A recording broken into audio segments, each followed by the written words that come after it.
Maya was 17 when the accident happened. A car crash stole her ability to walk and left her face scarred, a jagged line running from her temple to her chin. Before the accident, she was the girl who lit up rooms with her laughter, an aspiring artist whose sketches adorned her high school's walls. After, she was the girl who hid behind hoodies, avoiding mirrors and the pitying stares of strangers. Her biggest challenge wasn't the wheelchair, it was the loss of her identity. "I don't know who I am anymore," she wrote in her journal, the pages filled with half-finished drawings of faces she couldn't complete. Her mother, Sarah, watched helplessly as Maya retreated into herself. "You're still you," Sarah would say. But Maya didn't believe it. The world saw her scars first, not her. The turning point came when Maya's art teacher, Mr. Rivera, refused to let her give up. He enrolled her in a local art therapy program, where she met others who carried their own invisible and visible wounds. At first, Maya resisted, sketching only in black and gray, her drawings heavy with pain. But one day, a young girl in the program, Ellie, who had lost her hair to cancer, asked Maya to draw her as she felt, not as she looked. Maya hesitated, then picked up her pencils. The portrait she created was vibrant Ellie with a crown of flowers, her eyes sparkling with defiance and hope. That moment cracked something open in Maya. She began drawing herself, not the scarred girl in the mirror, but the girl she wanted to be. Each sketch was a step toward reclaiming her identity. She drew herself dancing, running, soaring. The art therapy group became her sanctuary, a place where she wasn't defined by her scars. Over months, her sketches filled with color, and so did her life. The resolution wasn't a miracle cure. Maya still used a wheelchair, and her scars remained.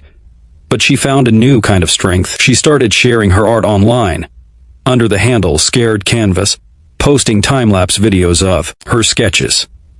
Her vulnerability resonated, and soon, thousands followed her journey. One video, where she drew herself standing tall with wings made of light, went viral with millions of views. Comments poured in. "You made me see myself differently. Your art saved me." Maya realized her pain had become her power. Leo's story. The boy who fought the mirror. Leo was 22, a former boxer with dreams of going pro, when a fire in his apartment building changed everything. He escaped, but not unscathed. Burns covered half his face and torso, leaving him with scars that made children stare and adults look away. Boxing was his life, his way of proving he was more than the kid from a broken home. Now, he couldn't even step into a gym without feeling like a ghost.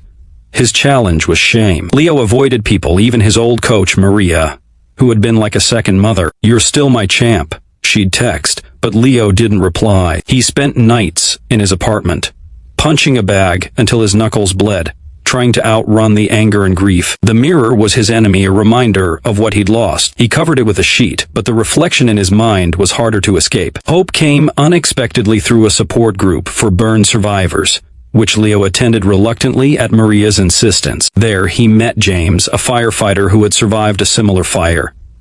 James didn't hide his scars, he wore them like badges. "You're not your skin, Leo," James said one day. "You're what you do with the time you've got." James invited Leo to volunteer at a community center, teaching kids to box. Leo scoffed at first. Who would want a freak like him as a coach? But the kids didn't care about his scars. They saw Leo's strength, his quick jabs, his quiet encouragement. One boy, Tyler, who'd been bullied for his stutter, clung to Leo like a lifeline. "You're CC cool," Tyler said after landing his first punch. Leo felt something shift. For the first time, he wasn't hiding. Leo's resolution was gradual. He started training again, not for the ring, but for himself. He uncovered the mirror and faced his reflection, scars and all. He began sharing his story at the community center, speaking to kids about resilience. One day, he posted a video on X, showing his boxing drills alongside Tyler's progress. The caption read, "Scars don't stop you. They show you survived." The post spread and messages flooded in from others who felt broken but inspired. Leo found purpose in being a beacon for those still in the dark. The intersection.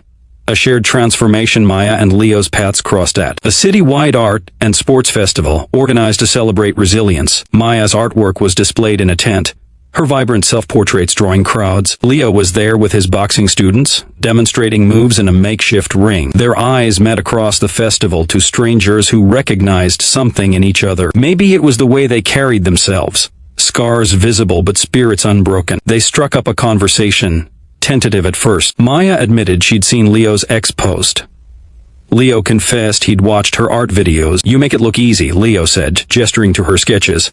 Maya laughed softly.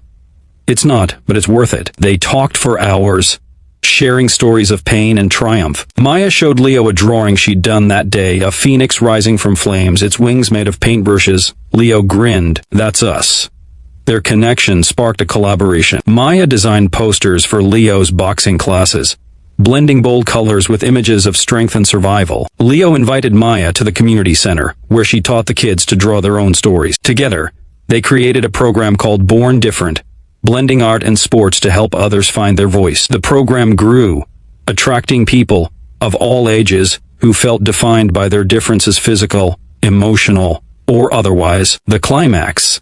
A speechless moment. The story's climax came at the next year's festival.